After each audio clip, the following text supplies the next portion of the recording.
What was the initial reaction after the plan was developed and introduced to the medical staff? Do you recall any specific reactions at that time, how it was received? Very clearly. There was at that meeting in August 2005, and the general sense was that of skepticism and mistrust. And skepticism about the plan, or distrust of the plan, or skepticism about what areas of the plan? Skepticism was that it was a plan being presented by administration. There wasn't a great deal of trust between physicians and administration then, as there is in many hospitals. Mm-hmm.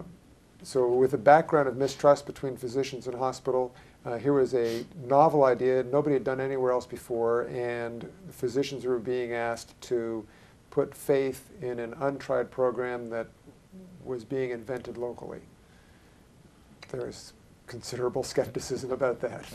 And how do you think that skepticism was addressed, and how was it perhaps overcome to the degree of being an acceptable approach generally by the medical staff?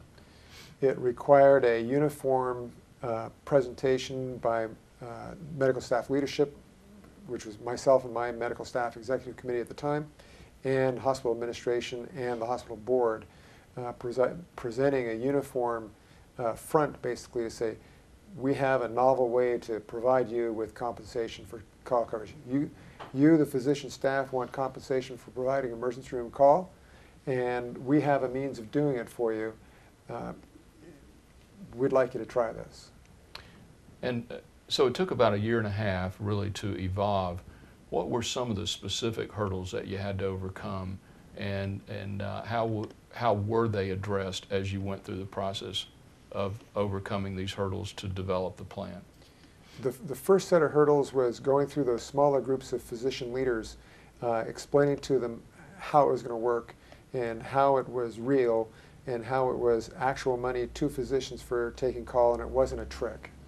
Mm-hmm. And once the physician leaders within various sections of the hospital staff were on board, in principle, the next steps were explaining to the hospital board that there was an important problem. The hospital board knew that hospitals around the country were paying cash for call, and that it was not a long-term satisfactory solution. And that the old paradigm, the old model of attending privileges means that you take call for free, that model just doesn't stand up anymore in today's economic world. That model is failing. And our board had the foresight to understand that and to recognize that it's okay to compensate physicians for being on call 24/7 and being taken away from their practices and being taken away from their family, that there's value in that, and that value needs to be recognized, and that their demands for being compensated for their time and effort was reasonable. One of the questions from the lay members of the board was, we're going to pay physicians to take call even if they don't have to come in? And the answer is yes, sir, because being on call, simply being available alone is a burden, let alone having to come in and work also. So that was one hurdle to get over with respect to the board. The hospital board knew they had a long-term problem, and they saw a novel solution to it that was financially responsible. From the physician side, they had to be weaned off the idea of cash for call. Everybody wants cash in their pocket the next day for taking call the night before.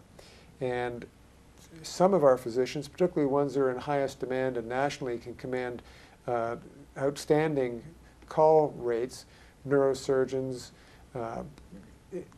for example, they had to be weaned away from the idea of being individually, autonomously, being able to negotiate with hospitals and command substantial rates. And they've done it in other hospitals because it was going to be for the betterment of all the physicians. Instead of giving a premium to a small number of physicians, the usual customers in each hospital, orthopedics, neurosurgery, general surgery, those high-profile, high-use, mission-critical specialties tend to be compensated well for call and cash for call places, but then nobody else gets anything.